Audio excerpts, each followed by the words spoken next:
పెసరావకాయ తయారీ విధానం. ముందుగా మామిడికాయను శుభ్రంగా కడిగి ఇలా చిన్న చిన్న ముక్కలుగా కట్ చేసి పెట్టుకోవాలి. ఇప్పుడు ఒక బౌల్ తీసుకొని అందులోకి ఏదైనా గిన్నె కానీ గ్లాస్ కానీ మెజర్మెంట్కి ఇలా తీసుకొని 4 కప్పుల వరకు మామిడికాయ ముక్కలు వేసుకోవాలి.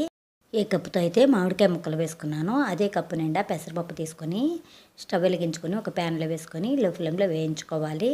వేగిపోయిందండి. ఇది మెత్తని పౌడర్ లాగా పట్టుకోవాలి. ఇప్పుడు మామిడికాయ ముక్కలో 3/4 కప్పు వరకు సాల్టు, ఒక 1/4 టీ స్పూన్ అంతా పసుపు, 1 కప్పు నిండా కారం, మెత్తగా పట్టుకున్న పెసరపిండిని 1 కప్పు వరకు వేసుకొని ఇలా శుభ్రంగా కలుపుకోవాలి. ఇలా కలుపుకున్నాక 1 కప్పు నిండా శనగ నూనె కానీ నువ్వుల నూనె కానీ వేసుకొని మొత్తం బాగా కలుపుకోవాలి. ఇలా చేసుకున్న ఈ పచ్చడిని ఏదైనా గాజు సీసాలో కానీ ప్లాస్టిక్ డబ్బాలో కానీ పెట్టుకోవాలి. ఇప్పుడు రెండో రోజు చూపిస్తున్నానండి. పచ్చడి రెడీ అయిపోయింది. ఇది వేడివేడి అన్నంలో నెయ్యి వేసుకొని తింటే చాలా బాగుంటుంది. ప్లీజ్ లైక్ చేయండి, షేర్ చేయండి, సబ్స్క్రైబ్ చేసుకోండి. Thank you for watching.